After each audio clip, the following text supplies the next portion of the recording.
Super Talks.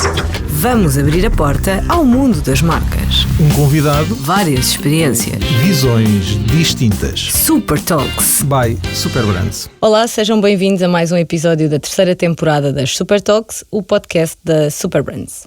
O nosso convidado de hoje é alguém cuja carreira é por si só uma viagem geográfica e criativa.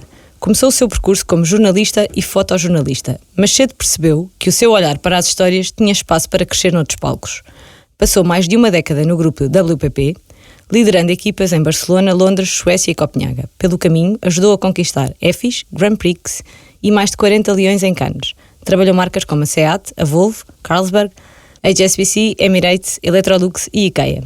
Autor de 2 livros e realizador de documentários, hoje é Executive Business Lead para a The Coca-Cola Company na VML. Rodrigo Freixo é um verdadeiro doer, alguém que pensa rápido, ouve melhor ainda e não tem medo de quebrar as regras para abrir novos caminhos. Vem de uma pequena vila portuguesa no Ribatejo, mas o mundo tornou-se a sua casa.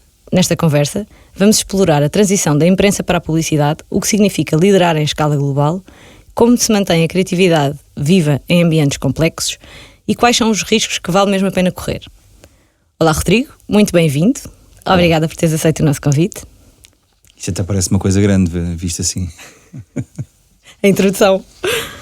Rodrigo, antes de irmos aqui ao tema principal da nossa conversa, queria-te propor aqui mais uma viagem pequenina ao teu passado e gostava que nos contasse o que é que tu querias ser quando eras criança. Ui, isso é uma pergunta absolutamente incrível. Eu queria ser jornalista ou médico do mundo. Sempre tive assim uma vontade enorme de viajar, de conhecer, de desbravar caminho, mas sempre tive muito foco nessas duas coisas. Comecei a fazer um jornal do prédio aos 6 anos. Eu acho que a minha primeira reportagem saiu no Vida Ribachana, em Vila Franca, tinha eu 14 anos, sobre uma greve na escola, porque as condições não eram boas, uma coisa do género. E portanto sempre tive esse foco, sempre gostei de escrever, de fotografar, de captar com o olhar e tentar contar uma história e tentar fazer alguma coisa por algo, ou por alguém, ou pelo que fosse. E portanto sempre tive esse foco no jornalismo e para isso trabalhei, como disseste bem, venho de Azambuja, que eu me orgulho muito, Ribachano com o coração e com tudo e mais alguma coisa, e comecei aos poucos a tentar crescer, percebendo que não podia ficar ali para sempre.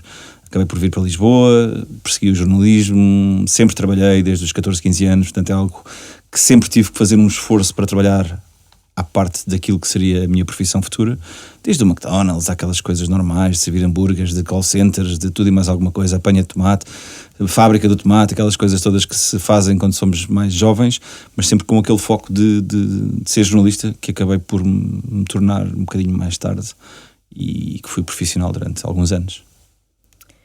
Portanto, esse teu sonho de criança concretizou-se. Como é que acabou por acontecer essa transição do jornalismo, portanto da imprensa para a publicidade, e como é que isto moldou a tua forma de pensar a comunicação e o storytelling?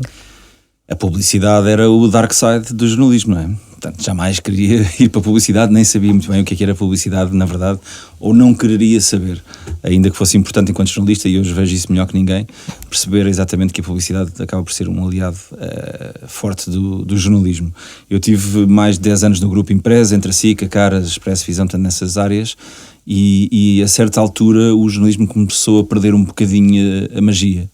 Uma magia que hoje em dia só se consegue com pessoas que estão lá no dia-a-dia a dar tudo deles próprios e a conseguirem ainda manter vivos alguns meios de comunicação que são absolutamente incríveis, mas que na verdade começou a perder com o tempo.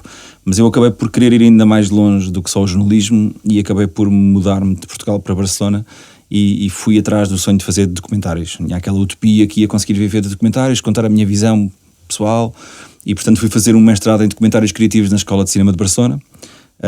Por sorte ganhei um pitch que estava associado à TVE, à Televisão Nacional de Espanha, e foi um bocadinho por aí que depois aconteceu a transição, porque a meio desse pitch perdi o apoio de produção que tinha direito por ter ganho o pitch, porque não estava de acordo com aquilo que eles queriam desenvolver o documentário, para ser mais sensacionalista. Eu queria uma coisa que fosse de observação e que fosse o que fosse. Era um documentário sobre uns sem-abrigo nas ruas de Barcelona e portanto acabei por ter que procurar ali um outro caminho alternativo para conseguir concretizar esse ou outros sonhos nos documentários, mas ter ali algum capital financeiro para conseguir avançar. E surgiu essa entrada no mundo da publicidade, um bocadinho por acaso, confesso, enquanto copy digital para uma marca que era a SEAT e para uma agência que era a Grey, na verdade, onde depois vim a ficar há alguns anos, mas foi um bocadinho essa a transição. Acabei por começar muito por baixo, depois fui crescendo dentro da própria agência, até surgir o convite para sair de Barcelona e ir para outros desafios dentro desse mundo. Há algo que do jornalismo tu ainda aplicas no teu dia-a-dia, na publicidade? Tudo. Hoje mais que nunca. A publicidade tem mudado tanto, e por muito tecnológicos e artificial intelligence driven que sejamos hoje em dia, os conteúdos e a realidade dos conteúdos continuam a ser super importante. E acabei por descobrir uma coisa interessante, que é: tu consegues fazer a diferença no mundo da publicidade. Tens muitos projetos, sejam eles pro bonos, sejam eles associados a marcas, que era muito aquilo que eu queria quando era mais jovem, era um bocadinho fazer a diferença e mudar alguma coisa. E consegui descobrir uma coisa que eu não sabia, que é que consegues fazer isso na publicidade e consegues efetivamente aproveitar aquilo que a publicidade te dá para fazer alguma coisa pelas pessoas, pelo mundo, pelo que for. Isto parece tudo muito vazio, mas não é. Na verdade acontece mesmo. E uso muito aquilo que aprendi no jornalismo, aquela forma fácil de falar com as pessoas, de lidar com culturas diferentes, de tentar perceber as coisas para depois encontrar uma solução. Tudo isso, tudo aquilo que faz um jornalista hoje em dia acaba por preencher-te bastante, e em todas as áreas, de uma diversidade incrível, que depois te permite chegar um bocadinho mais longe e teres alguma facilidade em comunicar e em trazer as coisas. Falando nessa facilidade em comunicar, tu que trabalhaste em diferentes países como Barcelona, Londres, Suécia, Copenhaga, na tua perspectiva, quais foram os maiores desafios de liderar equipas com diferentes culturas? Os maiores desafios foram também as maiores fontes de aprendizagem que eu tive ao longo da vida, e foi aquilo que me fez crescer dentro da publicidade e como pessoa, acima de tudo. Os maiores desafios são mesmo esses: perceber que cada cultura é uma cultura e que funciona de forma diferente, e que não temos que obrigá-los a adaptarem-se àquilo que nós somos por sermos líderes. Temos que abraçar a cultura, abraçar as pessoas e a forma de trabalhar, e aprender e eventualmente mudar a nossa forma baseada naquilo que está à nossa volta. E portanto os grandes desafios foi um bocadinho entrar nesse mundo e perceber que uma campanha na Índia se calhar não é a mesma coisa que uma campanha em Lisboa ou nos Estados Unidos, mas perceber que é preciso abraçar essas formas de fazer as coisas e de chegar aos fins com metas se calhar diferentes. O final, no fundo, o sucesso é o mesmo em todo lado, não é? E aquilo que nós queremos todos é ter esse sucesso e é fazer uma coisa que realmente vale a pena. Mas a forma de chegarmos lá pode ser muito diferente em todo lado. Eu usei durante muito tempo uma analogia quando organizava reuniões, seja na Ásia, seja na América do Sul, Norte, Europa, África, o que fosse. Usava muito um vídeo que encontrei online, alguns, que falava sobre o pequeno almoço. Todos nós tomamos o pequeno almoço. Mas uns comem feijões com bacon, outros comem galões com torradas mistas ao pequeno almoço, outros comem frango assado com wok, com arroz chinês, uma coisa do género, mas todos tomamos o pequeno almoço. Portanto, o objetivo é o mesmo, a forma é a mesma, muda o conteúdo, não é? E portanto é muito por aí. Portanto, os grandes desafios para mim foram muitas grandes formas de aprendizagem, e aquilo que nos leva a crescer é conhecer essas culturas e abraçá-las e vivê-las ao máximo possível. Há alguma experiência específica que queiras destacar nessa tua experiência que te fez virar aí o shift na comunicação global? Não sei se há uma experiência específica, eu acho que há várias experiências. Eu acho que a maior experiência de todas foi ir para estes sítios com a abertura de os conhecer e de fazer acontecer e de abraçar aquilo que eles nos têm para nos trazer. Eu reservava sempre uma noite para mim, quando ia a um país diferente ou a uma região diferente, e ia sempre tentar conhecer, até se calhar às vezes um bocadinho longe demais. Cheguei a estar em, sei lá, em zonas de Xangai que eram complicadas, com a máfia chinesa, com aqueles restaurantes de rua, street food e não sei o quê. Aconteceu o mesmo na Colômbia, em Medellín, por exemplo, mas é isso que nos faz, e a verdade é que depois acabamos sempre por encontrar pessoas que nos trazem alguma coisa de super interessante. Houve uma coisa que eu depois comecei a fazer quando organizava muitos summits, muitas reuniões de região. Fazia sobretudo a IPAC e Latam, eram sempre as mais exigentes, mas que foi que comecei, eram 3 dias normalmente de workshops com várias equipas, e aquilo que eu comecei a fazer nessas alturas foi, o primeiro dia vai sempre começar com um jantar conjunto, sempre, porque estas eram pessoas que não se conheciam, pessoas que muitas vezes iam ali de vários níveis de hierárquicos, que é uma coisa que não devia existir, mas que tinham pessoas que eram chefes globais e tinham aquelas pessoas que executam o trabalho no dia-a-dia, e que se calhar começaram uma reunião pura e dura, chegar, tomar um pequeno almoço de 15 minutos, conhecerem-se, apertar a mão e entrarem numas apresentações. Ninguém estava com aquela atenção, ninguém tinha aquela ligação. E a ligação e a conexão das pessoas hoje em dia é das coisas mais importantes que existe e que faz mesmo mexer a agulha de uma forma absolutamente incrível. Portanto, eu começava sempre com um jantar. Mas quando os grandes chefes globais estavam à espera de um jantar num sítio XPTO, porque vimos de uma grande marca e porque somos de global e tudo mais, normalmente saía-lhes a coisa ao contrário, porque eu levava sempre a restaurantes o mais local possível. Eu lembro-me de em Bangkok, estarmos numa rua que era a rua mais incrível de Bangkok, e eles a pensarem que um daqueles restaurantes Estrela Michelin ou o que fosse, uma coisa muito fancy, muito assim à frente, mas não, virávamos à direita, havia um beco, havia ali um street food em que a casa de banho era daquelas antigas, com o buraquinho no chão, tudo mais. E era uma mesa de 40 pessoas, tudo sentado igual. Eu lembro-me de irmos para a Suíça, para Geneve, e irmos para um restaurante fondue, por exemplo, que era de antigos presos que estavam em recuperação, ou pessoas que estavam a recuperar de problemas de droga, tudo mais. Então era um projeto social. E lembro-me de nos sentarmos lá com o presidente global da Volvo, toda a gente em duas mesas compridas, em que basicamente a única coisa que eles faziam era pôr-te o fondue na mesa e tinhas que te levantar para ir buscar a cerveja. Só esse momento de levantar, que sair da mesa não era fácil, tinhas que pedir desculpa, com licença, vamos aqui ao bar os dois, 3 dedos de conversa a pedir uma cerveja, vai demorar um bocadinho mais, acontece isto, acontece aquilo, estamos a criar laços. O dia a seguir, a partir do momento em que comecei a fazer este tipo de coisas, os dias seguintes e os dias de início das reuniões eram absolutamente incríveis. Porque toda a gente estava a comentar a experiência do dia anterior, toda a gente estava ali a falar um bocadinho sobre aquilo. E eu acho que numa altura em que estamos a entrar nestes mundos das AIs e trabalhar de casa e tudo mais, este contacto humano é mais importante do que nunca. É para as pessoas estarem juntas, seja em que ambiente for, é importante conectarem e sentirem essa ligação, para depois os resultados vão ser muito, mas muito diferentes. Falando em resultados, trabalhar estas grandes marcas que tu também trabalhaste exige aqui muita criatividade e muita estratégia, obviamente, por trás de todas as campanhas e todos os lançamentos e todos os produtos. Como é que é equilibrar estas duas dimensões em ambientes corporativos grandes?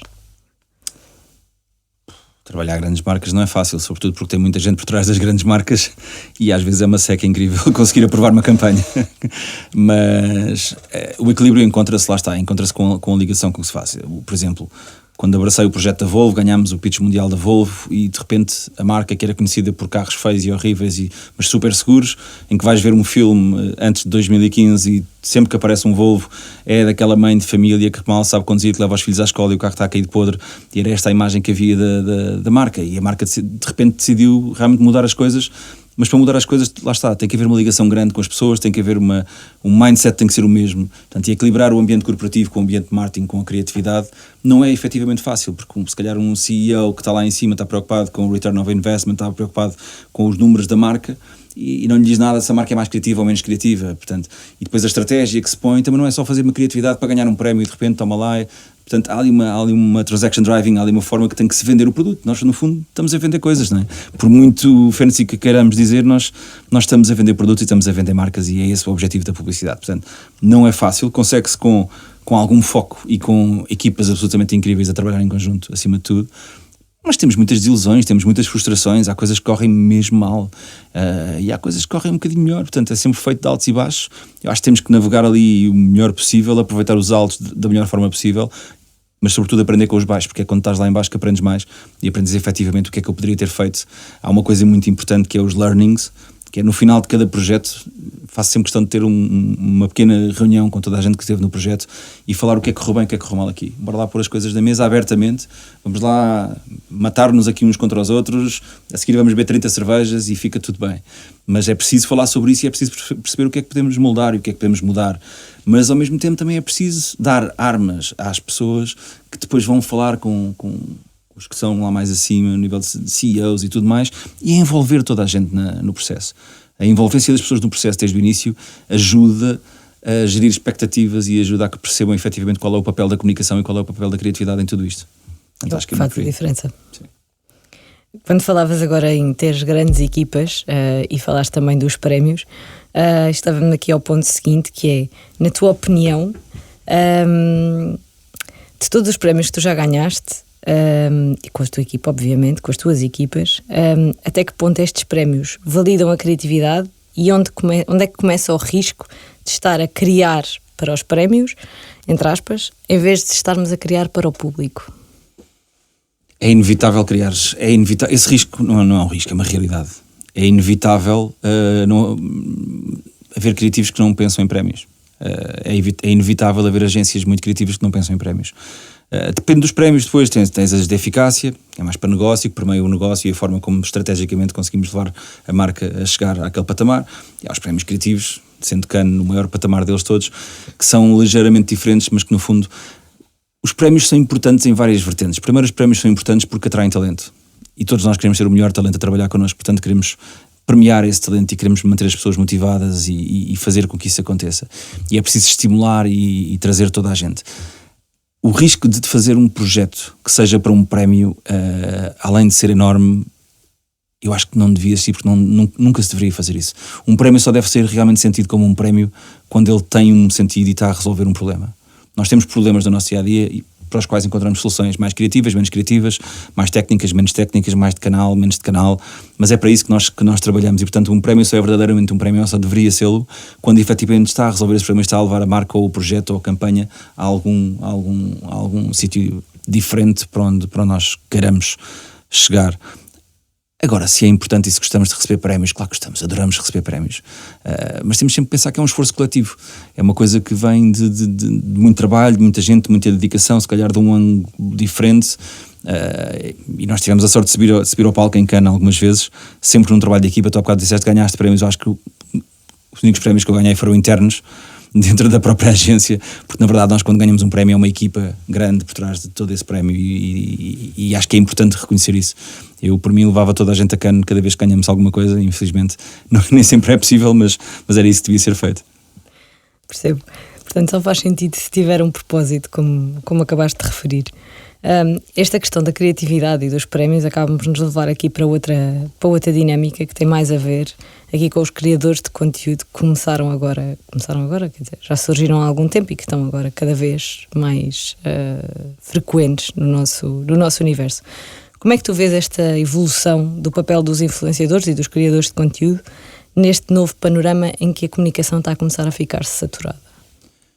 A evolução dos chamados influencers ou criadores de conteúdos, há coisas diferentes aí, é uma evolução natural e que teria sempre que acontecer, sempre aconteceu. Se pensares no passado, quando nem sequer havia internet ou tudo mais, havia sempre aquela pessoa da aldeia que era a pessoa que toda a gente seguia e que influenciava toda a gente. E se essa pessoa comprasse uma pick-up caixa aberta daquela madeira de pinho do norte da Europa, se calhar 3 ou 4 das pessoas da aldeia iam comprar a mesma pick-up ou o mesmo par de calças ou aquelas luvas que não magoavam a fazer a apanha da uva, uma coisa do género. Portanto, eles sempre existiram e foram evoluindo tal e como nós evoluímos para o mundo digital, para o mundo dos jornais, nós colunistas dos jornais, no fundo também são influenciadores. Se pensares nos influenciadores de uma forma mais abrangente, todos nós temos um bocadinho aquele word of mouth, não é? O famoso word of mouth que nos leva a alguma coisa. Essa evolução é natural. Agora, também é natural que os ames ou que os odeies.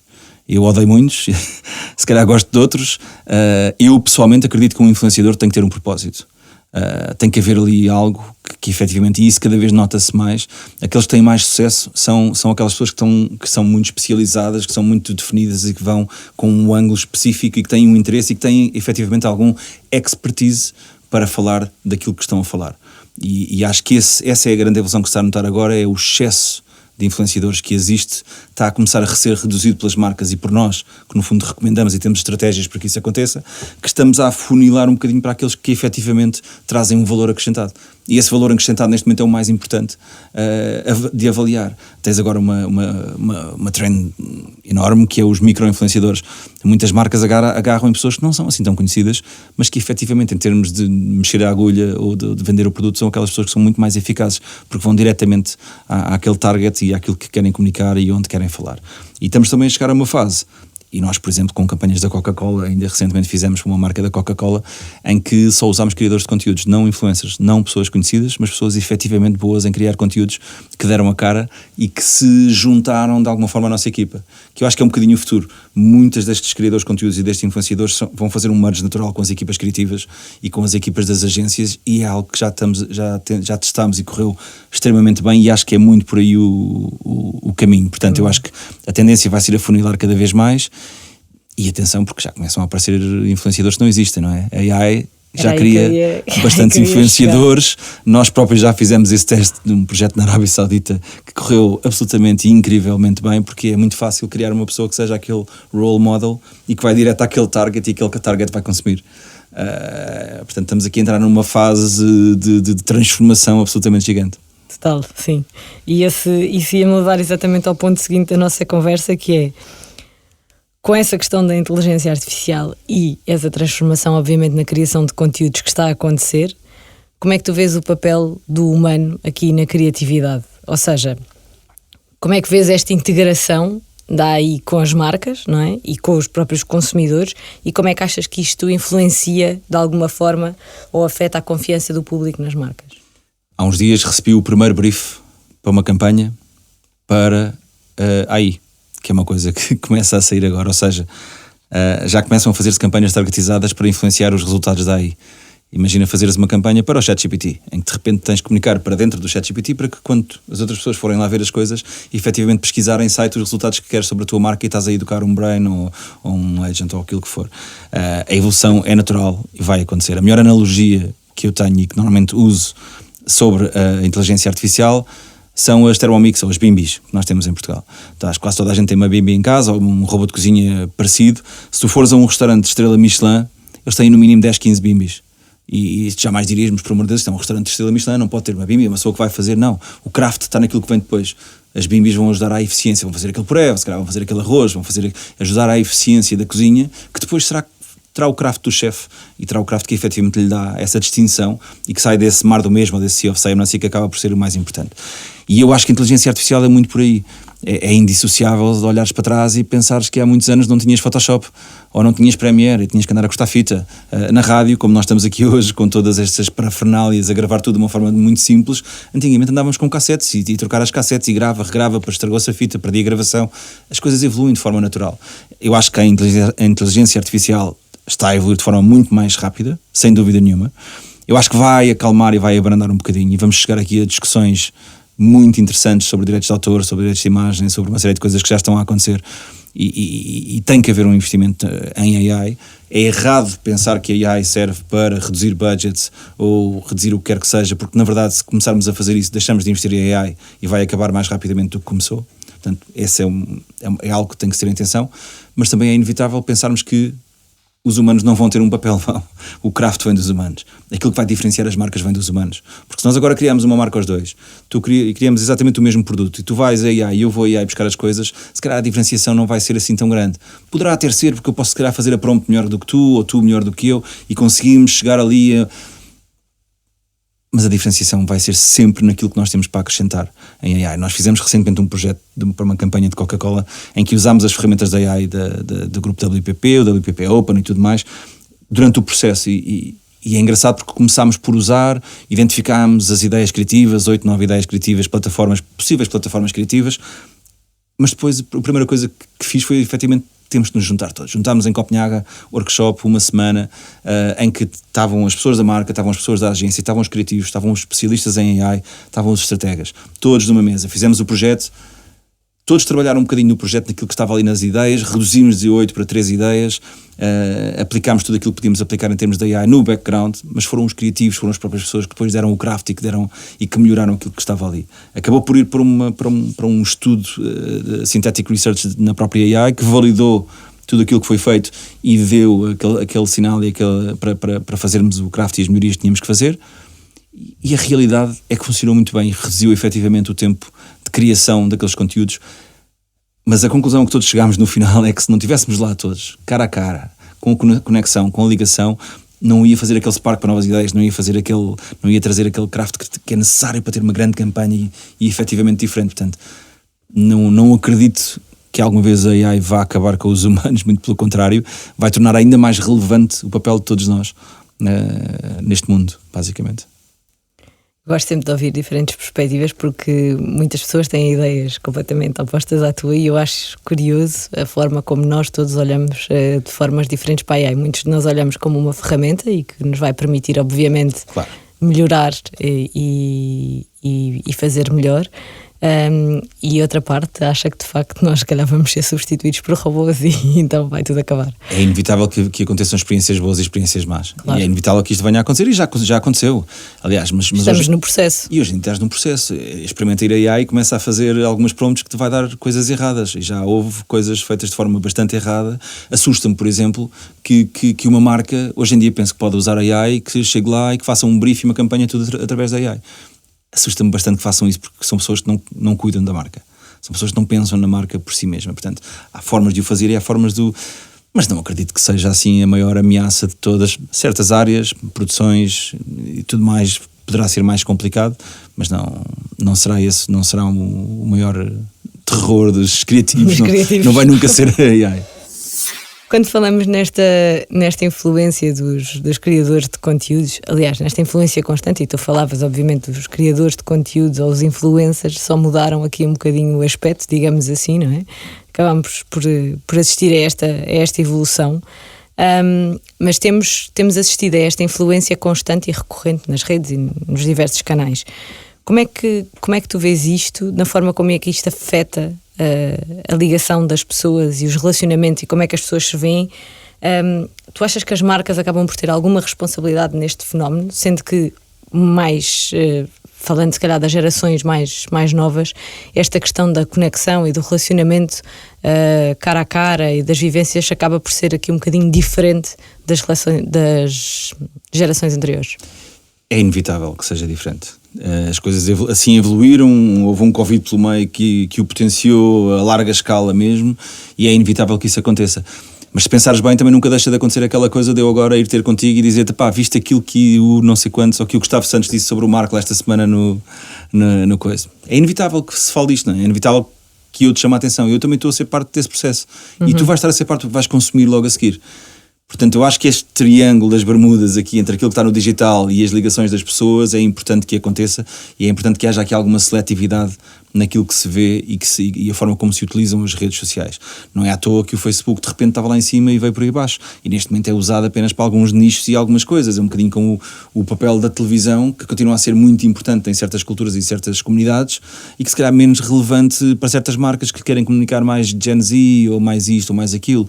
Há uma transformação natural das coisas, e há um processo seletivo que é importante ter, tanto para as marcas como para os consumidores, perceber efetivamente com quem é que nos estamos a associar e o que é que estamos a fazer. Os influencers são super importantes hoje em dia e vão continuar a sê-lo. É preciso efetivamente perceber quem são realmente aqueles que são importantes, interessantes de serem utilizados como canal de comunicação, porque no fundo é um novo canal que surge, e é assim que nós temos que olhar para estas coisas. E agora, quem nunca ficou agarrado a uma rede social, ou quem não segue pelo menos outra pessoa, outra influencer, ou até se calhar uma pessoa de família que para nós é o nosso melhor influencer, ou aquele amigo da aldeia, ou aquela coisa. Foi uma evolução natural, é uma coisa que já existia, que sempre vai existir e que se calhar vai tomar contornos um bocadinho diferentes, mas se fores pensar bem em Lisboa, nas terriolas, tu também tinhas aquele que era um influencer bom e um influencer mau. Tinhas aquela pessoa que se calhar estava com conselhos e que efetivamente seguias de uma forma interessante, e tinhas aquele espalha-brasas que andava ali só a mandar bitites e que na verdade não era tão. E eu acho que temos de tudo um pouco. É preciso sermos muito seletivos e muito focados naquilo que as marcas querem comunicar, e eu acredito muito em integrar tanto os influencers como os criadores de conteúdos naquilo que é efetivamente a ideia criativa e o projeto, e tem que fazer sentido. Acho que o que eu critico bastante é usar só pelos números e usar só sem propósito, sem uma ideia por trás. Isso não. Porque as marcas também acabam por ter essa responsabilidade, claro, para com os seus consumidores, e essa responsabilidade... Óbvio, e é importante comunicares a marca. Tu, para construires uma marca, não é só chegar ali e ter uma grande campanha, tens um pico enorme e depois a seguir. É preciso manter ali uma certa linha, não é? É preciso ter uma forma de pensar a marca e de pensar no que é que a marca vai projetar e quais são os canais para que isso aconteça. Portanto, tudo tem que fazer ali sentido e estar encadeado no processo. Tu há pouco falavas dos altos e baixos de construirmos estas campanhas e estas comunicações, e aproveitar os altos e aprender com os baixos. Ao longo do teu percurso, obviamente que entre altos e baixos também há aqui riscos que às vezes as equipas decidem correr, e as marcas também, como é óbvio. Ao longo do teu percurso, qual foi o risco mais significativo que correste e que te tenha trazido ou uma grande aprendizagem ou um sucesso inesperado? Acho que tivemos um bocadinho de tudo.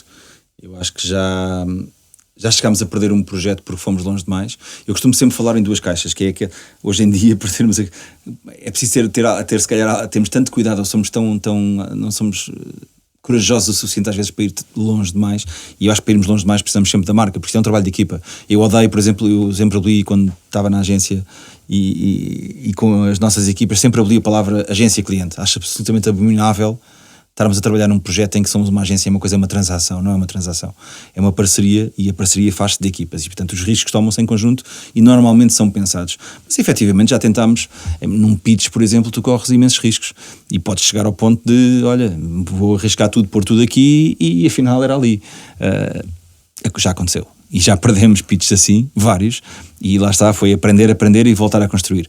Também já tivemos sucessos, se calhar inesperados, em termos de dimensão, com coisas que poderiam até ser um risco, e eram, mas que efetivamente nos levaram a bom porto. Sei lá, tive a ideia com que ganhámos mais prémios em Cannes, ganhámos 2 Grand Prix, ganhámos 7 Leões, e continuámos a ganhar prémios depois noutros concursos, e EFIs, e em tudo mais, e conseguimos rolar, foi com um projeto da Volvo, com o Volvo Life Paint, por exemplo, em que efetivamente era um risco. E foi uma ideia que teve 2 anos no bolso, em que a marca nunca arriscou, nunca quis fazer, nunca quis implementar, nunca acreditou.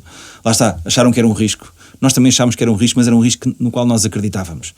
E 2 anos depois conseguimos convencer uma pessoa de um mercado local da Volvo, de UK neste caso, que nos disse: tomem lá X e gastem este dinheiro, não é muito, não dava para nada. Eu apareço no vídeo da marca, no vídeo do projeto, eu e os meus colegas, porque não tínhamos sequer dinheiro para ir buscar pessoas. Nós metemos os rótulos nas latas durante a noite, tivemos 2 noites a fazer aquilo, e tivemos a trabalhar no projeto sempre com estas ganas, e foi absolutamente incrível, porque mesmo que aquilo não desse nada, nós já tínhamos ganho. Já tínhamos ganho na conexão das pessoas, na equipa, na forma como todos nos entregámos àquilo, e na forma como 4 ou 5 de nós, não éramos muitos, conseguimos pôr aquele projeto a andar. Quando 2 dias depois conseguimos, com a nossa network, colocar aquilo em todos os países, mais de 100 países a comunicar, a falar da ideia, porque uma ideia de um spray invisível para bicicletas, para comunicar uma marca de carros, é normalmente absurda e seria um risco natural, certo? Mas a realidade é que estava tão conectado com os valores da marca e com aquilo que a marca representava, que se calhar até faria algum sentido. E acabou por fazer sentido, acabou por ser desmembrado em todo lado, amplificado em todo lado, desmembrado não é a melhor palavra, amplificado em todo lado, acabou por ter uma projeção absolutamente incrível a nível mundial, mas a nós, acima de tudo, deu-nos um gozo brutal. Aquilo ser feito por um conjunto de pessoas super humildes que estavam ali a tentar dar tudo e fazer tudo. E isso foi absolutamente incrível e valeu todo o risco e toda a persistência, mais que risco, em conseguir levar as coisas avante. Na tua área, que tendências vês a surgir nos próximos anos, em termos de comunicação de marca, confiança e relacionamento com o público? Além disto que já falaste da conexão, que tem que estar sempre presente. Anda uma pessoa a tentar quebrar os laços corporativos das coisas e ser mais criativo, e tu fazes uma pergunta corporativa. Só para... Repete lá a pergunta, desculpa. Quais são as tendências que tu vês a surgir nos próximos anos, em termos de comunicação de marca, confiança e relacionamento com o público? Além, obviamente, desta conexão que tu falaste. Há aquela coisa a Hollywood que se pode dizer só os bons vencerão e os focados vencerão. A realidade é que é um bocadinho isso, sabes? Isto está tão disperso. As coisas estão de uma forma tão por todo lado que às vezes é difícil encontrar um foco. E ainda no outro dia estava com um colega criativo e que ele de repente me diz que, todo contente, fiz uma campanha com um filme, uma coisa antiga. Fez um filme brutal, uma coisa absolutamente incrível, e efetivamente resultou. Portanto, quando toda a gente diz não, tem que ser AI, não, tem que ser digital, não, tem que ser social media, não, estava ali um filme que resultou. Mas fazia sentido para aquilo que era, e era ali que fazia sentido, e era ali que tinha que estar. Hoje em dia é muito difícil falar de tendências. Neste momento passámos, há 2 anos, há 3 ou 4 anos falávamos de sustentabilidade, e era sustentabilidade para todo lado. Depois passámos 2 anos a falar de diversidade, de inclusão e tudo mais, continua a falar-se, mas perdeu um bocadinho o foco, infelizmente, e neste momento já só falamos da AI. E o último ano e meio, e então agora mais recentemente, eu acho que recebi 30 convites para ir falar sobre AI. E portanto essa é a tendência do momento, é a AI que depois acaba por entrar em vários caminhos diferentes dentro da própria AI. Como é que se usa a AI? É para produção, não é para produção? É resultado final, não é resultado final?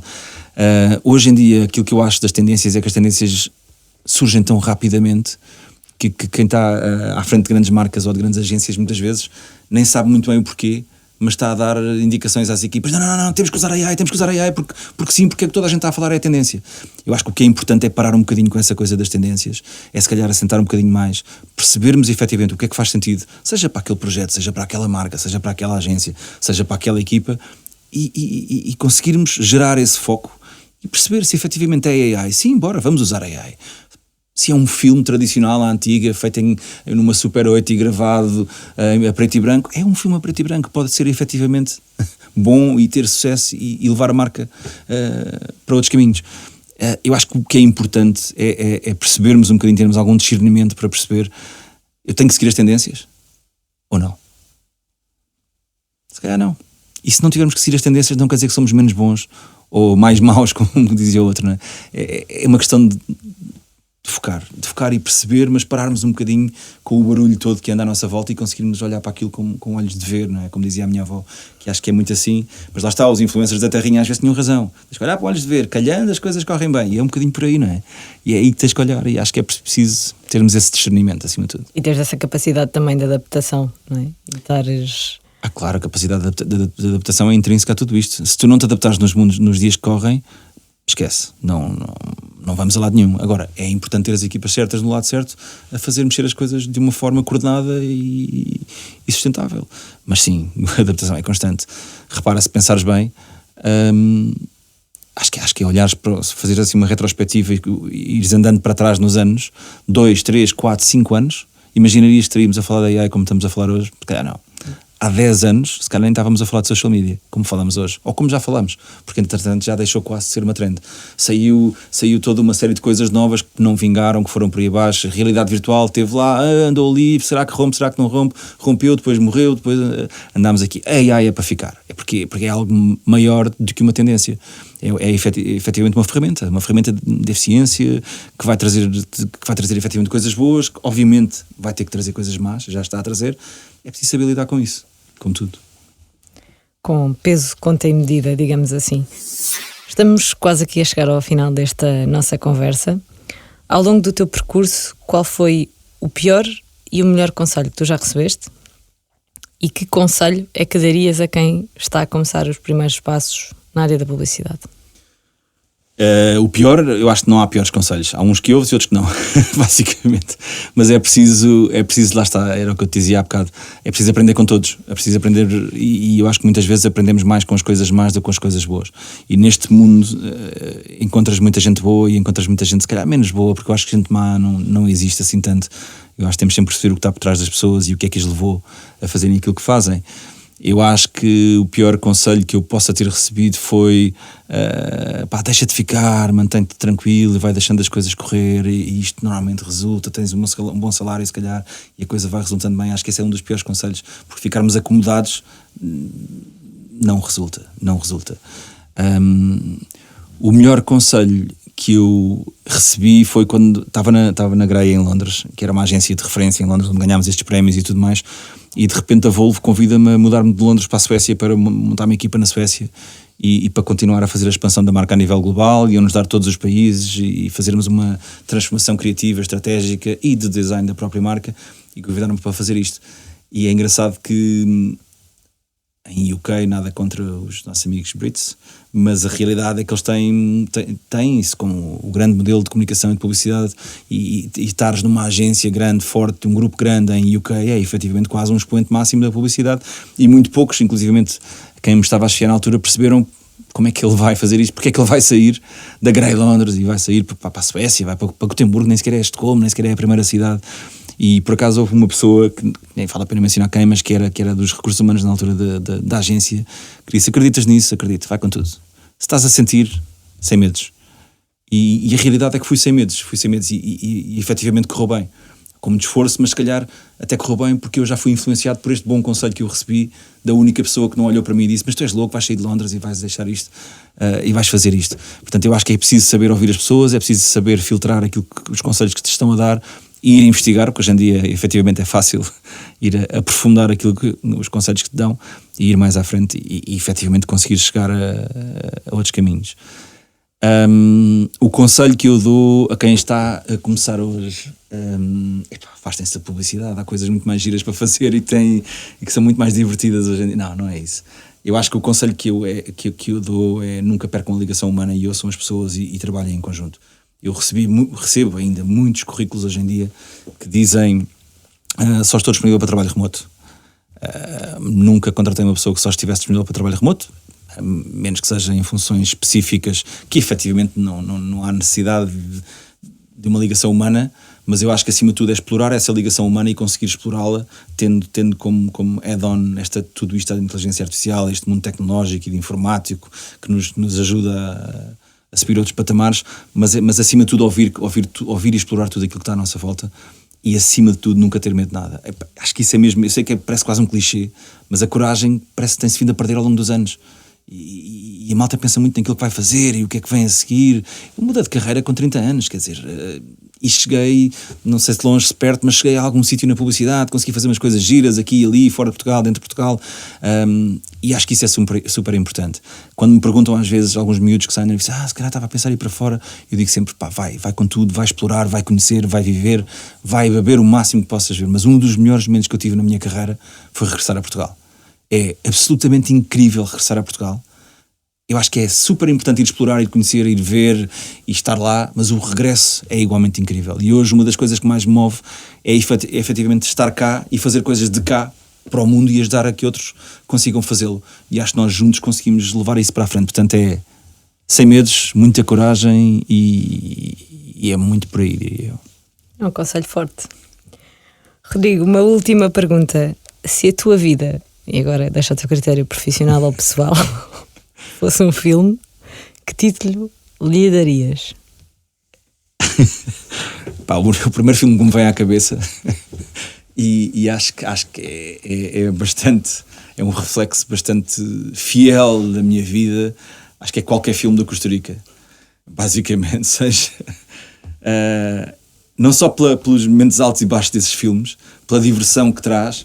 E eu acho que se quiseres no final deste podcast o mais giro era mesmo pôr a música do Costa Rica a fechar o podcast, que me ia dar um orgulho absolutamente enorme, mas é muito isso. Eu acho que se olhas para um filme do Costa Rica, aquilo é uma loucura total. E é muito isso que eu sinto. Eu vim de um meio muito pequeno, muito perto da grande cidade, mas muito rural e absolutamente incrível, onde cresci com o maior dos orgulhos. Amo a Zambuja, amo as gentes dali, os meus pais estão lá, a minha família está lá, e acho absolutamente incrível. Mas vim desse mundo e andei ali aos trambolhões, por aqui fora, para a frente, para trás, pela grande cidade, Lisboa, Barcelona, Londres, e andei aos trambolhões até conseguir, mas foram sempre para cima, para baixo. Diverti-me bastante, tive momentos absolutamente incríveis, tive momentos muito maus, tive momentos péssimos, tive momentos de estar lá em baixo, de tentar encontrar ali o caminho para sair da gruta.